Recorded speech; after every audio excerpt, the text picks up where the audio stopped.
Fox, Falco, Captain Falcon, Marth. These are names you probably think of first when you think of a Smash character. Or, if you really know your competitive play, you might just think of Jigglypuff.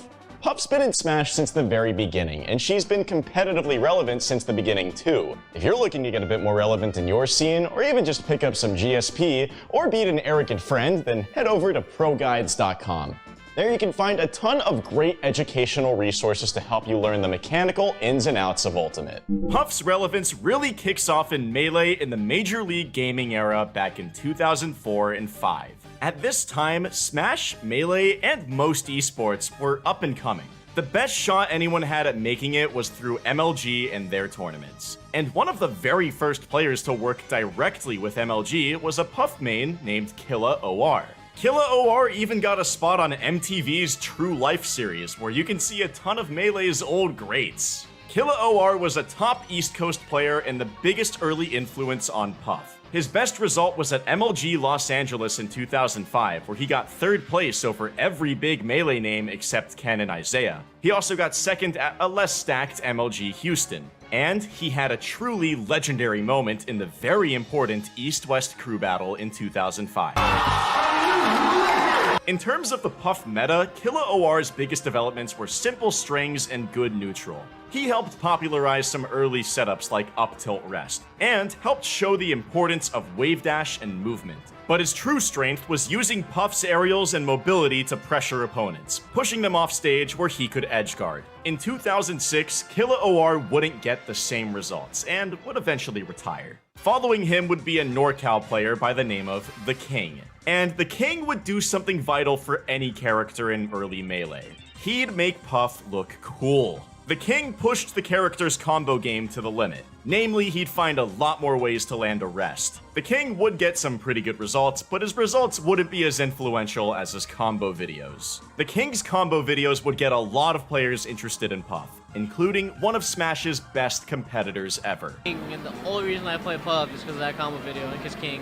I've seen every King video on YouTube ever. King's my favorite player of all time. In the next few years, Mango would take the crown from King, literally and figuratively. He'd become the main player to rock the crown skin, and he'd become Melee's best player after dethroning Mewtwo King. But we're not quite there yet, because as all this is going on, Puff is having another competitive awakening. In 2006, top SSBM player Isaiah would increasingly realize that his heart wasn't in Melee, it was in 64. At this time, Isaiah would travel to Japan, where he'd play and beat just about every top Smash 64 competitor there. Courtesy of Isaiah, we have some of the earliest footage of Puff in competitive 64. This is footage of Rinko, a Japanese player that was rumored to have won an Items On televised tournament in 2000. Rinko played both Pikachu and Puff, and was presumably one of 64's better players. But at the time, no one had the handle on the game that Isaiah did. Isaiah could beat most players using most characters. Which, funnily enough, means that the other early Puff VODs came from Isaiah himself. Here he is destroying Tafikins, who will later become a top 100 Melee Fox main, a Smash statistician, and CLG's League GM. Esports is something else. Anyways, like early Melee Puff, early 64 Puff wasn't yet optimized around the rest. Rinko more often used Puff's oppressive aerials and great horizontal mobility to hound his opponents into a corner, knock them off stage, and edgeguard them. Rinko had a good sense of Puff's punish game and basic combos, but Isaiah had a better idea of longer touch of death chains and rest setups. Back in the US, Puff would get a notable tournament placing as well, this time from an American player named Moogle. Moogle got 3rd at FC Diamond, which was at that point the biggest Smash tournament ever held. Moogle understood that rest combos were more practical on 64 because of the game's insane levels of hit stun. And he showcased a whole lot of drill up tilt rests, which would later become common for 64 Puff.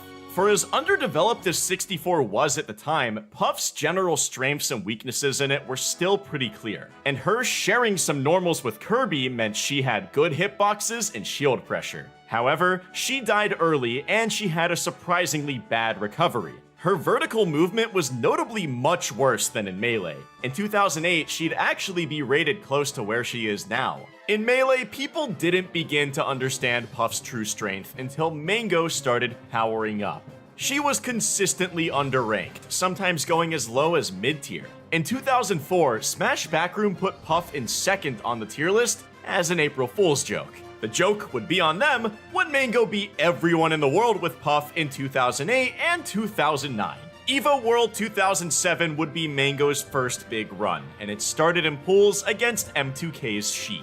Mango pushed Puff's punish game to a new limit, chaining more hits together in the air and getting rests more reliably off of things like falling up air. Mango was excellent at microspacing and small feints even at this point in his career, which also helped him land whiff punish rests and bait and punish F smashes. Mango also utilized Puff's rest out of shield better than anybody at the time. These skills were enough to score Mango 2 huge upset wins on Mewtwo King and Ken. He still had gaps in his play, and would lose to Hugs and then Ken in the run back. But it was a 3rd place finish at EVO, and it put Mango on the map. On the other coast, another Puff main was floating to the top. In 2007, Hungrybox would fight his way up the ranks in Florida and become one of the best players in a star-studded region. And he did it using a style all his own. You just back air and you rest.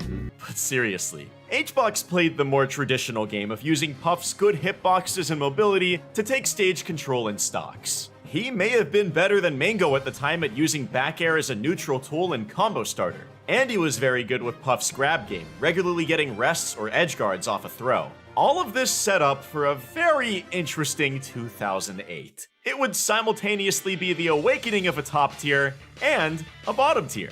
First, in January, Nintendo would release Super Smash Bros. Brawl. Brawl laid the groundwork for another side of competitive Smash, a side where Puff would be nowhere near as good. In both Melee and 64, Puff benefits off the weakness of others, just like the dangerous apex predator that she is. In particular, she destroys the weak recoveries and landing states of many characters in 64 and Melee.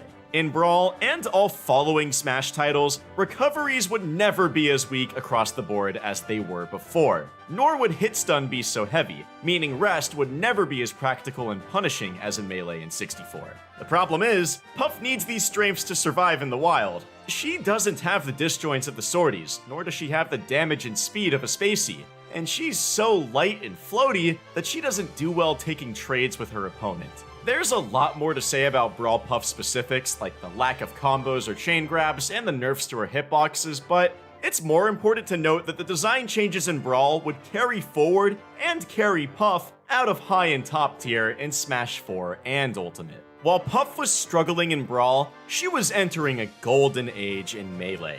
In 2008, Mango would establish himself as the best player in the world, and HBox would become one of the 5 gods. Both would do so at Revival of Melee, a national tournament run by Bobby Scar. Here, Hungrybox would upset Korean DJ and become a new player to watch, while Mango would get first place over M2K, Chudat, and many more. Mango kept honing Puff's intense punish game and only got better at using her aerial mobility to force mistakes and get big openings. Revival of Melee was only the beginning. After mounting a massive losers run at Pound 3 in February of 2008, Mango would start winning a lot more. And so would Hungrybox. HBox leveled up a lot across 2008, developing a devastating punish game and finely tuned spacing. The two would regularly meet in top 8 too. Mango came in first, but HBox was rarely far behind. It was one of the few eras in Melee where you could see high-level Puff Dittos even semi-regularly.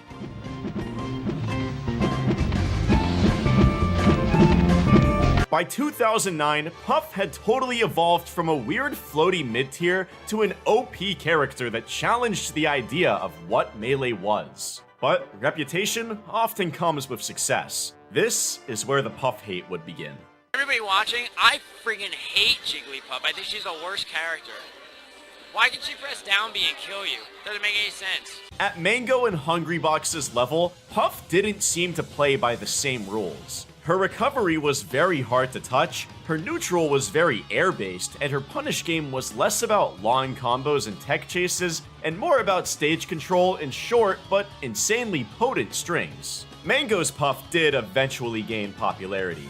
His pressure cooker style more resembled traditional Melee than HBox's careful aerial spacing. However, Mango's Puff was still Puff. he'd still default to back airing to control space, and he still had a totally skewed risk-reward off stage. And he still didn't get comboed or combo others as hard as the Spaceys did. In 2010, Mango would switch to maining Fox and Falco. In the brief vacuum left by Mango, Hungrybox climbed to first for a few months, winning Apex 2010 over Armada and tipped off 6 over PPMD. At around that point, Puff climbed to the literal top tier, a spot she shared with the Space Animals. HBox dominated the Falco and Peach matchups and did well against Fox too. Mango had also just beaten Mewtwo King's Marth and made Puff look very hard to beat. In 2011, Armada would come back with a young Link to counter Puff, and PPMD would adapt with Falco. The era of the 5 gods went into full effect, with Armada and Mango becoming the leading 2 deities. As one of the 5 gods, HBox consistently got great results, but he struggled to top the Pantheon and win S-tier events. By the time Melee at On Me established a top 100 rank in 2013, Hungrybox was usually the lowest or second lowest ranked god. Puff's golden age had ended and the character fell to high tier. In the meanwhile, Brawl Puff was in complete competitive freefall. HBox was the main representative for Puff in the early days of Brawl, and did respectably in region, but struggled out of it and would co-main Dedede later on. The Puffster and C7A would find more success with the character, but still not much. The Puffster had some notable successes over players like Pelka in the earlier days, when cheesier stages were allowed, but even he'd use Diddy Kong as a co-main. As Brawl's metagame and stage list developed, it became clear that low tiers lacked the tools to compete at a high level. Puff only became more irrelevant as Brawl aged. In 64, Puff had a bit of a dark age as well. After her early moments in 2006 and 2007, Puff didn't have much success up until 2011, and would drop down the tier list a few slots. In 2011, Takuro turned things around by getting second with Puff in Japan's annual Kanto Major. He beat 64 legends like Prince and Sekirei along the way. This would just be the beginning. In 2014, Puff would have a renaissance. For starters, Takuro would get 5th at Kanto 2014. But more importantly, Isaiah would decide that it was about time he won North America's biggest 64 tournament using Puff.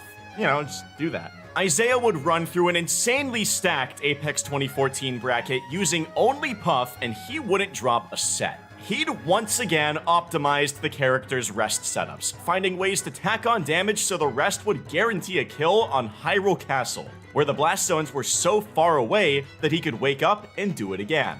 This performance, in part with the rise of Japanese Puffs, brought Nintendo's least successful lounge singer back up the tier list. 2015 and 2016 would be much better years for Puff in both Melee and 64, but not on the other side of the Smash fence. Smash 4 came and replaced Brawl, but Puff was every bit as bad as before, just now in different ways. Her floatiness was terrible for a game with so many vertical kills. Her lightweight was awful with Rage, her rest confirms felt inconsistent, her combo game was just as underwhelming, and her edge guarding was just as irrelevant. She was a popular pick for the absolute worst in Smash 4. In Smash 64, Puff's success simply kept going. 2015 would be the birth of Puff's best 64 solo main, Wangera. In 2015, he'd get 3rd at Kansai and start traveling.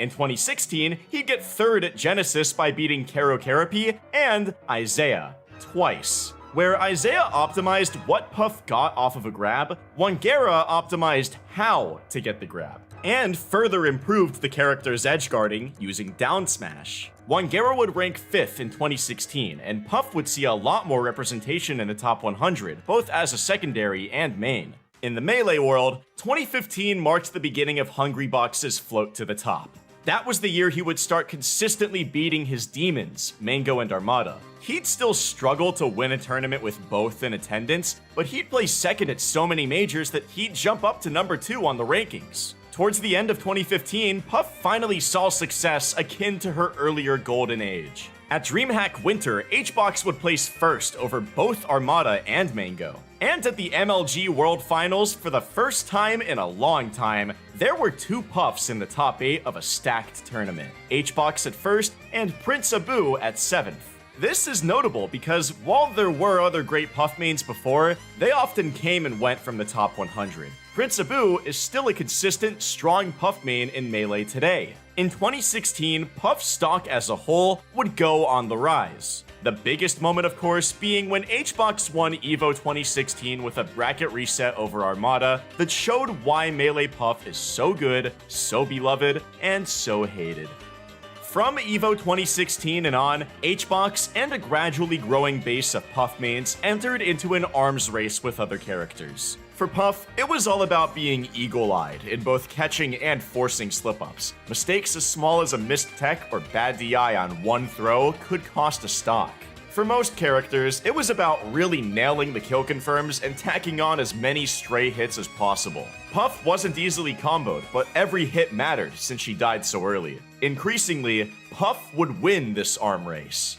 If you want to win that arms race against any of the insane characters in Ultimate, like, say, the literal arms one, then you should go to ProGuides.com. We have live coaching, character guides, and more. From 2017 and on, HBox would rank number 1, finally dethroning Armada. More notable Puff mains would appear too, most notably Toussaint and Michael. Interestingly, the two would have vastly different styles, calling back to the Mango HBox divide, or even the King and Killa OR. 2017 and on, Puff would fare better in the world of the newer Smash titles too. In late 2017 and early 2018, an enterprising, nationally ranked Pikachu main named Captain L discovered the Puff had some key strengths. Namely, she could absolutely camp the hell out of the ledge. Captain L played Puff in a way that could only be described as merciless. He created a very reliable mix-up using ledge camping. Basically, he could threaten the ledge with a Sing, Aerial, or Pound.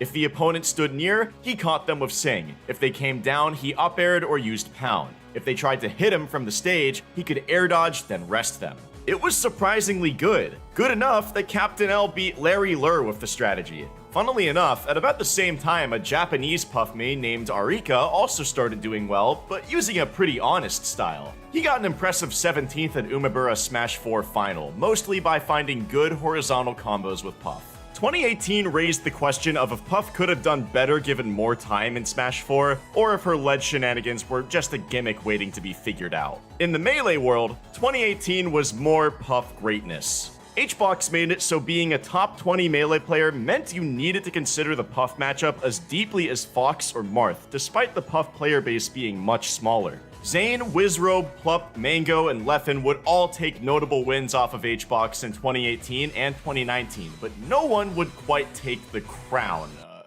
bandana. The past 2 years have been a Puff-centric call and response cycle. First, one of Melee's top 10 players finds an innovation in their matchup with Puff and beats HBox. Then, HBox rallies with his own adjustments a few months down the line and evens it out. The closest the cycle has truly come to being broken is with Zane in 2020. The result is that Puff is oddly central to Melee's meta, despite not being that popular even now. Her Melee iteration is one of Smash's most curious characters because of how it breaks the mold more common to the game.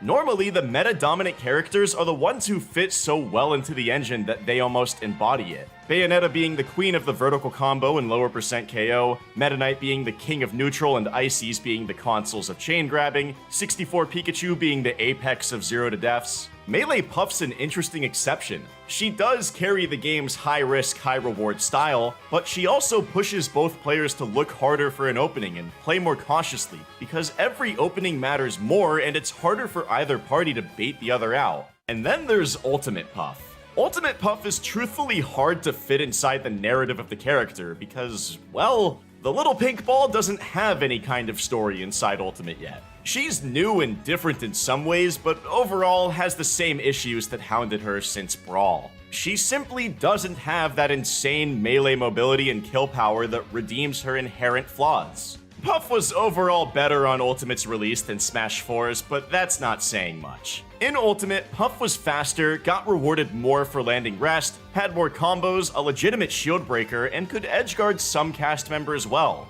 Unfortunately, she just still didn't have the offensive tools to kill opponents before they killed her. she doesn't have the keep away tools to stop top rushdown characters, or the engage tools to break down top zoners, and she loses to the many swordies and their disjoints. Across 2019, Nintendo would buff the Puff, giving her more reliable rest setups and better offensive tools. Most notably, patch 6.0 gave her pound more shield and hit stun, and her dare better auto-canceling and less lag. Initially, these changes got a lot of hype for leading into Rest, but now it seems that neither are that reliable as Rest confirms. And the biggest buff may actually be to her forward throw angle of all things. These buffs have made Puff into a nice niche pick, rather than just an underwhelming low tier or a ledge cheeser. Ultimate has nerfed enough recoveries that Puff does have the ability to surprise and overwhelm unsuspecting opponents, as shown by H-Box's win over Arfang or Base Mage's tight Game 5 set against Stroder.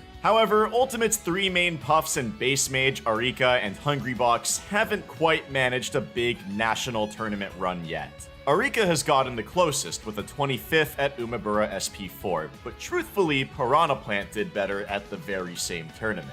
Ultimate's Puff hits closer to making the character functional and well-rounded, but she still just doesn't have the offensive oomph to make up for how easily she dies or how much she struggles in neutral. She needs some serious buffs to get there too, not piecemeal stuff. If you look at 64 Puff, you've got a healthy mid to high tier who can actually win majors. And if you look at Melee, she's integral to the game's meta. Looking at the way both games are designed, it feels like Puff will always fit better in 64 and Melee than in new titles. In the old Smash world, recoveries are so much worse, rest kills so much earlier, and her hitboxes are so much better in comparison to the cast. So if we're being honest, even buffs might not be enough for the Puff. This character may have been fundamentally left behind by the direction Nintendo took in the newer titles. What do you think? Could Puff ever fit into the new world of Smash? Could buffs be enough? Would she need a redesign in a new game? Let us know in the comments below. After that, make sure you pound that subscribe button and check out ProGuides.com to learn even more about Smash.